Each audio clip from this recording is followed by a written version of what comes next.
Assalamualaikum warahmatullahi wabarakatuh.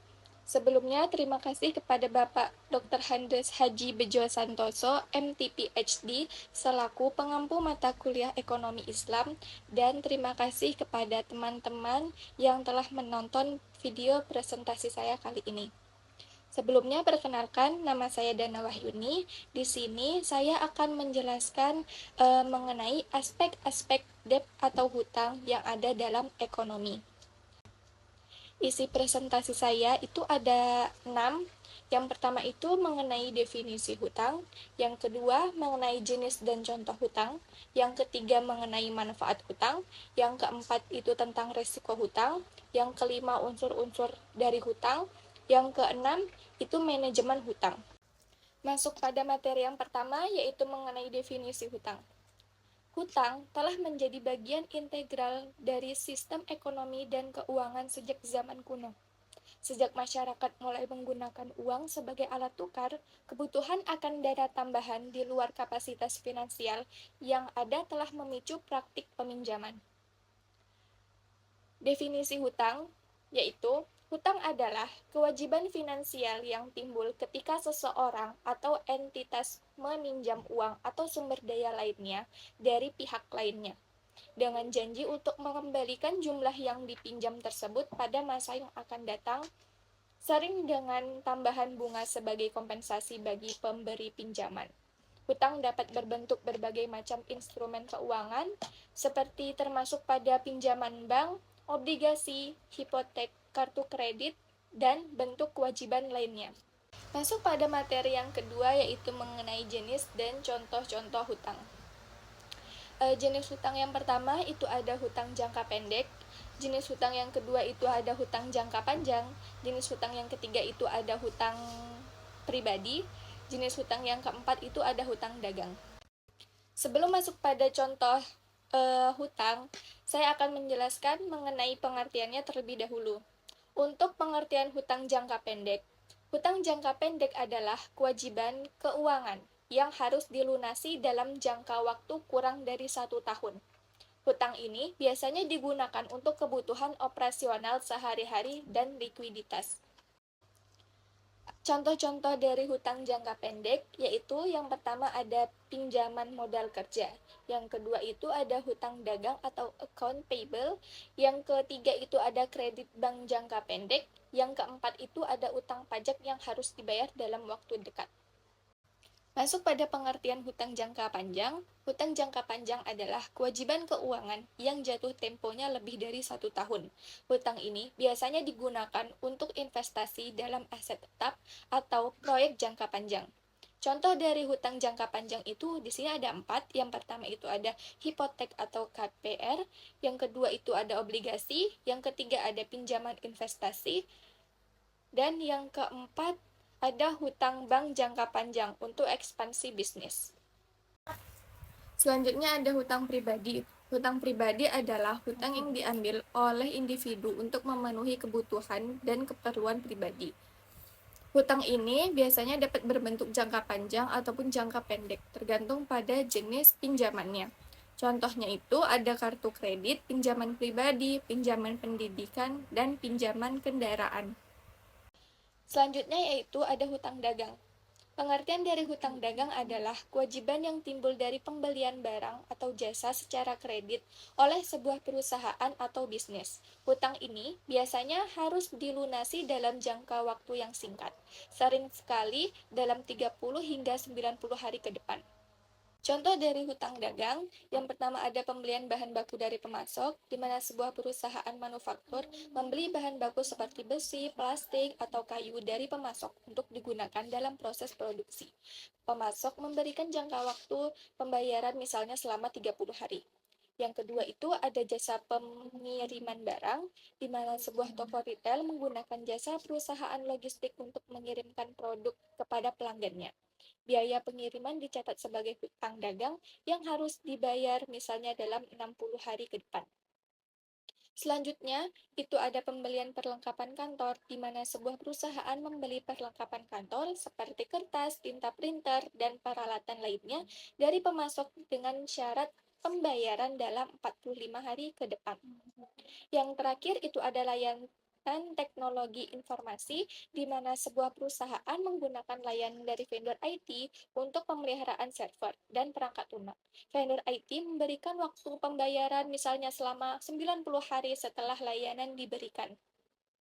Selanjutnya itu ada manfaat dari hutang. Yang pertama itu ada modal usaha.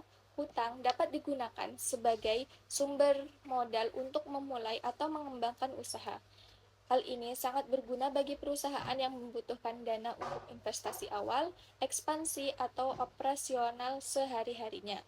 Yang kedua itu ada leverage keuangan, di mana leverage keuangan sendiri adalah penggunaan hutang untuk membiayai investasi dengan harapan bahwa keuntungan dari investasi tersebut akan lebih besar daripada biaya bunga hutang. Kemudian yang ketiga, membantu dalam situasi buruk, di mana dalam situasi keuangan yang buruk, hutang bisa menjadi alat untuk menutupi kekurangan dana sementara dan menjaga likuiditas perusahaan. Yang keempat itu ada peningkatan nilai kredit. Penggunaan hutang secara bijak dan tepat waktu dapat membuat meningkatkan nilai kredit perusahaan. Pembayaran hutang yang tepat waktu akan meningkatkan reputasi kredit perusahaan di mata pemberi peminjam. Materi selanjutnya yaitu ada risiko hutang. Yang pertama itu ada ketidakpastian ekonomi, di mana kondisi ekonomi yang tidak stabil atau tidak pasti dapat mempengaruhi kemampuan perusahaan atau individu untuk membayar kembali hutang. Yang kedua itu ada bunga dan biaya yang tinggi. Hutang seringkali disertai dengan bunga yang harus dibayar oleh peminjam. Tingkat bunga bisa tinggi tergantung pada kondisi pasar dan profil resiko peminjam. Selanjutnya itu ada ketergantungan berlebihan. Mengandalkan hutang secara berlebihan untuk memenuhi kebutuhan keuangan dapat menimbulkan masalah jangka panjang. Dengan resiko ketergantungan yang tinggi pada hutang dapat membuat perusahaan atau individu rentan terhadap perubahan kondisi keuangan dan pasar. Selanjutnya itu ada resiko ekonomi. Resiko ekonomi mengambil hutang dan menambahkan beban ekonomi tambahan yang harus dikelola dengan baik. Hutang meningkatkan kewajiban keuangan yang harus dipenuhi setiap bulan atau periode tertentu.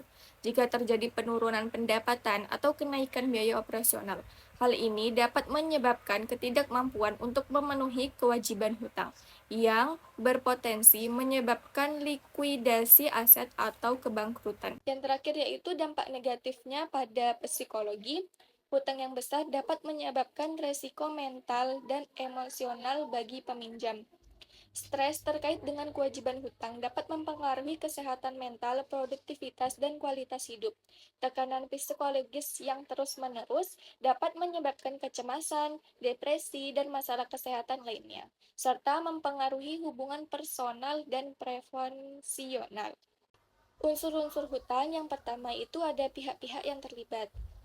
Dalam hal ini, pihak-pihak yang terlibat itu ada dua pihak. Yang pertama itu ada debitur atau peminjam, yang kedua ada pemberi pinjaman atau kreditur. Yang kedua itu ada jumlah pinjaman, jumlah yang dipinjam oleh debitur dari kreditur. Perannya, jumlah pinjaman menentukan besar kecilnya hutang dan menjadi dasar perhitungan bunga serta pembayaran bulanan. Yang ketiga itu ada jangka waktu. Periode waktu yang diberikan kepada debitur untuk melunasi hutangnya. Peran jangka waktu mempengaruhi jumlah pembayaran bulanan dan total biaya bunga yang akan dibayar selama masa pinjaman. Yang keempat ada bunga dan biaya tambahan. Bunga adalah biaya yang dikenakan oleh kreditur kepada debitur atas penggunaan dana pinjaman. Selanjutnya, yang kelima ada kewajiban pembayaran. Tanggung jawab debitur untuk melakukan pembayaran sesuai dengan jadwal yang telah ditentukan. Peran kewajiban ini mencakup pembayaran pokok dan bunga pada interval yang disepakati, misalnya itu bulanan. Yang keenam itu ada jaminan, di mana aset yang dijadikan jaminan oleh debitur kepada kreditur sebagai perlindungan terhadap resiko gagal bayar. Baik, selanjutnya ada syarat dan ketentuan, di mana aturan persyaratan yang mengatur perjanjian pinjaman mencakup hak dan kewajiban kedua belah pihak. Selanjutnya itu ada resiko dan manajemen resiko. Potensi masalah atau kerugian yang bisa ditimbul dari pengambilan hutang dan stres untuk mengelolanya. Perannya itu termasuk ketidakmampuan untuk membayar kembali, perubahan suku bunga, dan perubahan kondisi ekonomi. Materi selanjutnya itu mengenai manajemen hutang. Manajemen hutang adalah proses mengelola pinjaman secara efektif untuk memastikan keberlanjutan keuangan dan meminimalkan resiko. Aspek-aspek utama dalam manajemen hutang yaitu yang pertama ada perencanaan hutang, di mana proses evaluasi kebutuhan dan kemampuan untuk mengambil hutang, serta perencanaan bagaimana hutang tersebut akan digunakan dan dilunasi. Manfaatnya yaitu untuk membantu menghindari pengembalian hutang yang berlebihan dan memastikan bahwa hutang yang diambil dapat dikelola dengan baik. Selanjutnya itu penggunaan dana, di mana alokasi dana pinjaman sesuai dengan tujuan awal peminjaman hutang, dengan manfaat untuk mengoptimalkan manfaat dari pinjaman dan mengurangi resiko penggunaan dana yang tidak efektif. Yang selanjutnya itu ada pembayaran tepat waktu, memastikan bahwa pembayaran pinjaman dilakukan sesuai dengan jadwal yang telah ditentukan. Kemudian ada renegosiasi syarat pinjaman, di mana proses pengajuan, perubahan pada syarat, dan ketentuan pinjaman yang sudah ada. Biasanya dilakukan jika debitur mengalami kesulitan dalam memenuhi pembayaran, yang bermanfaat untuk mencegah gagal bayar, mengurangi beban keuangan, dan mencapai kesempatan yang lebih sesuai dengan kondisi keuangan saat ini. Selanjutnya ada pengelolaan risiko, yaitu identifikasi, evaluasi, dan pengendalian risiko yang terkait dengan pengambilan dan pengelolaan hutang.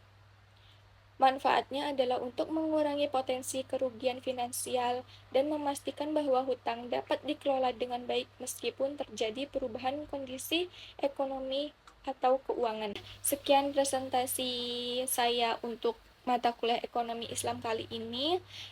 Terima kasih setelah menonton presentasinya. Wassalamualaikum warahmatullahi wabarakatuh.